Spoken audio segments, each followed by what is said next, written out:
اعوذ باللہ من الشیطان الرجیم بسم اللہ الرحمن الرحیم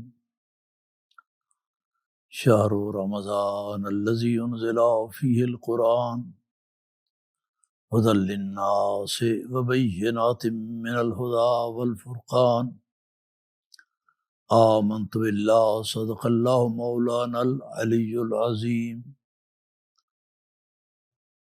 کلام اللہ المجید سورہ بقرہ میں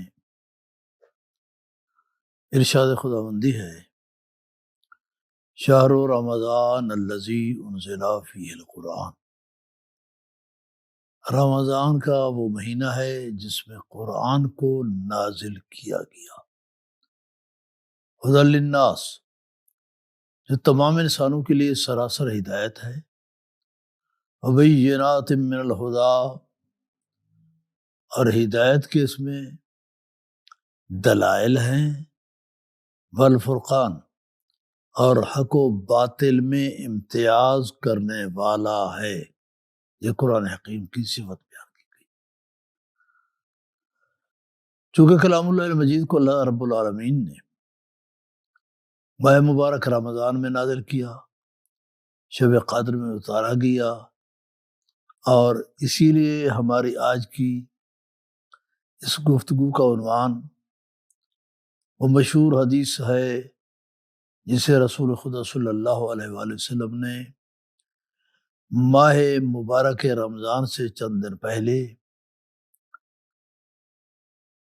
مسجد نبوی میں ارشاد فرمایا تھا۔ اصطلاح علماء میں اسے خطبہ شعبانیہ کے نام سے یاد کیا جاتا ہے۔ یہ خطبہ شعبانیہ حدیث کی متعدد کتابوں میں درج ہے۔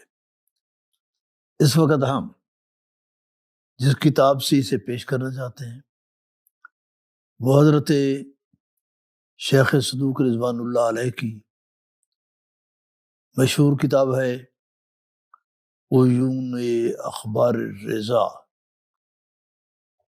تو اس وقت میرے سامنے عیون اخبار الرضا کا عربی نسخہ موجود ہے۔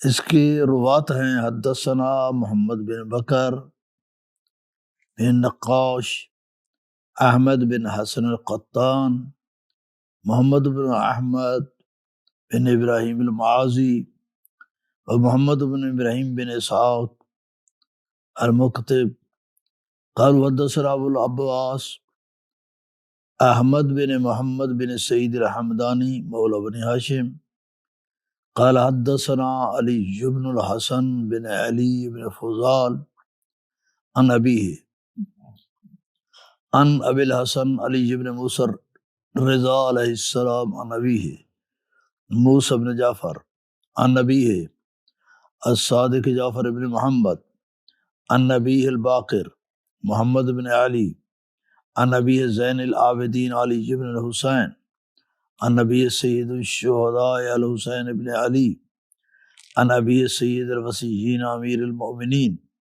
علی بن ابی طالب علیہ السلام قال ان رسول اللہ خاطبنا ذات یوم۔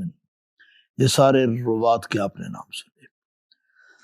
راویوں کا سلسلہ جب معصوم کی ذات سے قائم ہوتا ہے تو اس کے مرکزی راوی امام ہشتم ضامن غریباں حضرت امام علی رضا علیہ السلام ہے، اور امام رضا علیہ السلام نے اپنے آباء طاہرین سے روایت کی ہے، انہوں نے حضرت امیر المومنین علیہ السلام سے روایت کی ہے۔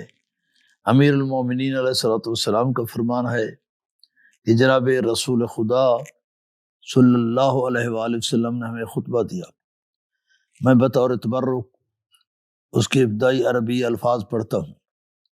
فقال ایھا الناس انہ قد اقبل الیکم شہر اللہ بالبرکۃ والرحمۃ والمغفرہ، شہر هو عند اللہ افضل الشہور وایامہ افضل الایام وليالہ افضل اللیالی وساعتہ افضل الساعات۔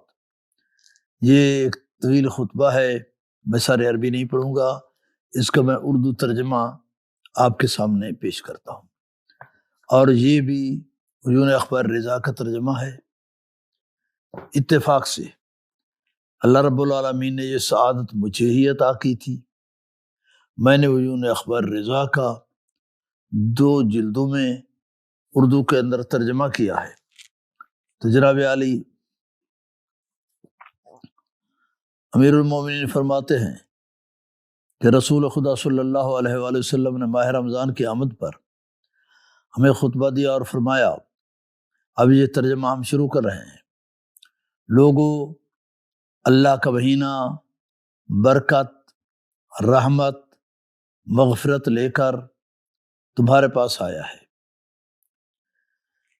یہ مہینہ اللہ کے نزدیک تمام مہینوں سے افضل اور اس کے دن تمام دنوں سے افضل، اس کی راتیں تمام راتوں سے افضل، اس کی ساعتیں تمام ساعتوں سے افضل ہے۔ اس ماہ میں تمہیں اللہ کی مہمانی کی دعوت دی گئی ہے اور تمہیں کرامت پروردگار کے قابل افراد میں شمار کیا گیا ہے۔ اس میں تمہاری سانس تسبیح ہے، یعنی حالت روزہ میں سانس لینے کا ثواب تسبیح کے برابر ہے۔ پھر سید العالمین نے فرمایا اس میں تمہاری نیند عبادت ہے، تمہارے عمل مقبول ہیں، تمہاری دعائیں اس میں مستجاب ہوتی ہیں۔ تم بھی سچی نیت اور پاکیزہ دلوں کے ساتھ اپنے رب سے سوال کرو کہ وہ تمہیں اس کے روزوں اور اپنی کتاب کی تلاوت کی توفیق عطا فرمائے۔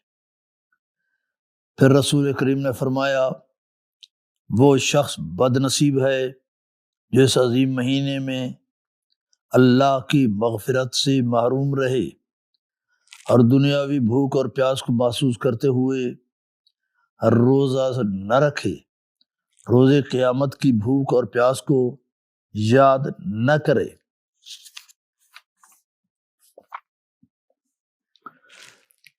سید العالمین نے فرمایا لوگوں، اپنے غرباء اور مساکین کو صدقہ دو اور اپنے بزرگوں کا احترام کرو، اپنے چھوٹوں پر رحم کرو اور صلہ رحمی کرو، اپنی زبانوں کو قابو میں رکھو اور جس چیز کا سننا تمہارے لیے ناجائز ہے اس کے سننے سے پرہیز کرو، اور اگر تم چاہتے ہو کہ لوگ تمہارے مرنے کے بعد تمہارے یتیموں پر شفقت کرے تو تم بھی لوگوں کے یتیموں پر شفقت کرو اور خدا کے حضور اپنے گناہوں سے توبہ کرو۔ اوقات نماز میں ہاتھ بلند کر کے اس سے دعا مانگو، کیونکہ نماز کے اوقات افضل ساعت ہے۔ اللہ تعالیٰ ان اوقات میں اپنے بندوں پر نگاہ رحمت ڈالتا ہے، اور جب بندے اسے مناجات کرتے ہیں تو اللہ انہیں جواب سے سرفراز کرتا ہے۔ اللہ ان کا تلبیہ قبول کرتا ہے اور ان کی دعاؤں کو مستجاب فرماتا ہے۔ لوگوں، تمہاری جانیں تمہارے اعمال کی وجہ سے رہن رکھی جا چکی ہیں، استغفار سے انہیں آزاد کراؤ۔ تمہارے گناہوں کے بوجھ سے تمہاری پوچھتیں خمیدہ ہو چکی ہیں۔ رسول خدا نے اس کا حال یہ پیش کیا کہ طویل سجدے کر کے ان کا وزن ہلکا کرو، اور یہ جان لو کہ اللہ تعالیٰ اپنی عزت کی قسم کھا چکا ہے کہ نماز پڑھنے والوں اور سجدہ گزاروں کو عذاب نہیں دے گا، اور جب تمام لوگ رب العالمین کے حضور پیش ہونے کے لیے کھڑے ہوں گے تو اللہ انہیں دوزخ سے خوف زدہ نہیں کرے گا۔ پھر آپ نے فرمایا لوگوں، جو شخص اس مہینے میں تم میں سے کسی روزے دار کا روزہ افطار کرائے، اب سنیے افطار رمضان کا ثواب کتنا ہے، روزے دار کو روزہ افطار کرانے کا کتنا اجر ہے۔ آپ نے فرمایا جو تم میں سے کسی روزہ دار کا، مومن کا روزہ افطار کرائے تو اللہ کے ہاں اس کا یہ عمل غلام آزاد کرنے کے برابر ہوگا، اور اللہ اس کے سب کا گناہ معاف کرے گا۔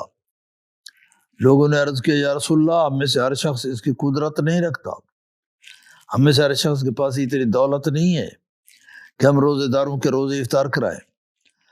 رسول خدا صلی اللہ علیہ وآلہ وسلم نے اس کا آسان سا حال پیش کیا، فرمایا کہ اتقوا النار ولو بشق تمرہ، دوزخ کی آگ سے بچو اگرچہ کھجور کے دانے کے ایک حصے سے ہی روزے دار کو افطار کرا سکو۔ پھر فرمایا کہ دوزخ کے عذاب سے بچو اگرچہ کسی روزے دار کو پانی کا گھونٹ پلا کر ہی افطار کرا سکو۔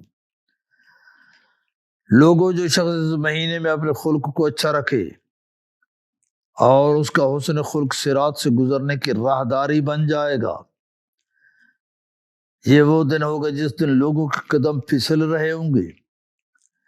اور جو شخص اس مہینے میں اپنے ماتحت کو تخفیف دے، اللہ اس کے حساب میں تخفیف کرے گا۔ جو اپنے شر سے لوگوں کو محفوظ رکھے، جب وہ اللہ سے ملاقات کرے گا تو اللہ اسے اپنے غضب سے محفوظ رکھے گا۔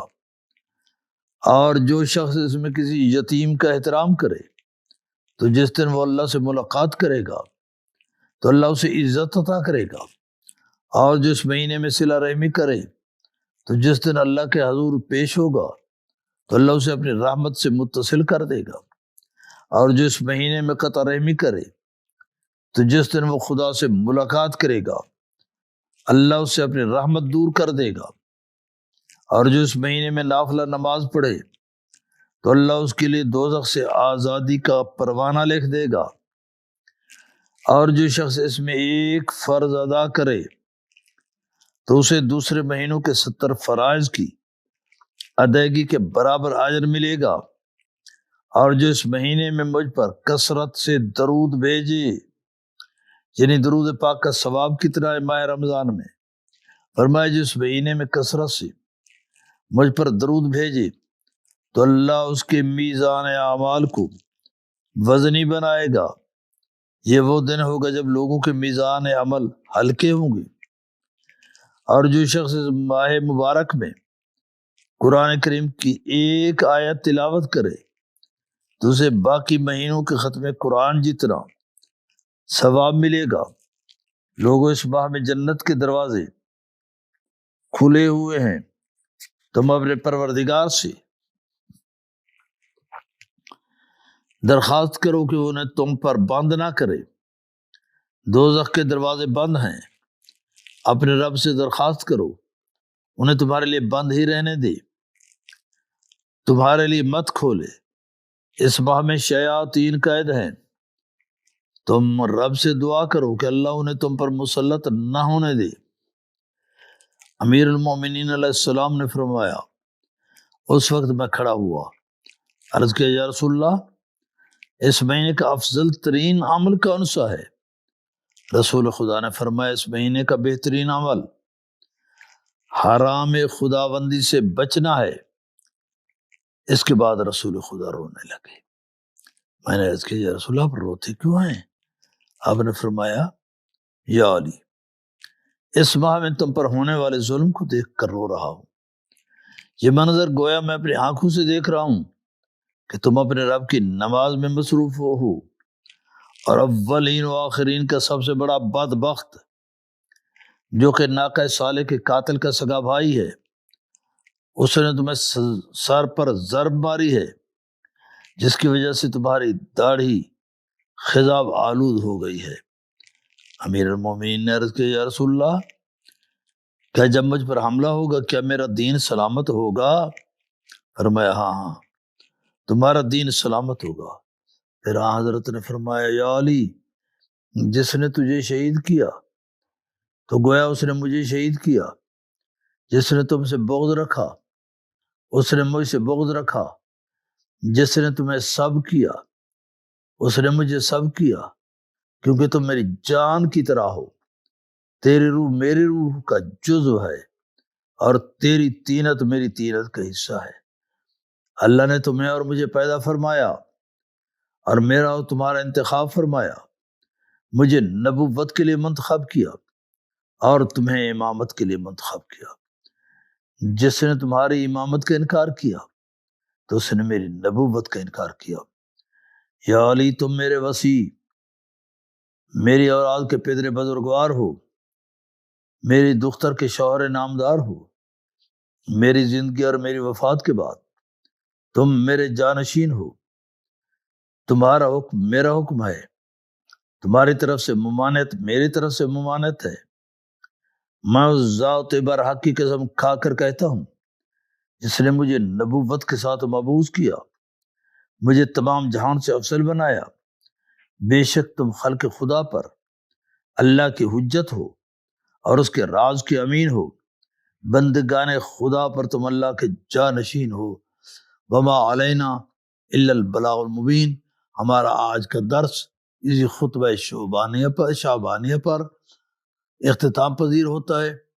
اللہ نے چاہا تو کل ہم امام علی رضا علیہ الصلوۃ والسلام کی زبان مبارک سے آپ کی خدمت میں یہ پیش کریں گے کہ امت میں اور آل میں کتنے فرق ہیں اور کس طرح کے فرق ہیں۔ اسے ضرور سماعت فرمائیے گا، آپ کے ایمان میں انشاءاللہ اضافہ ہوگا۔ والسلام علیکم ورحمۃ اللہ وبرکاتہ۔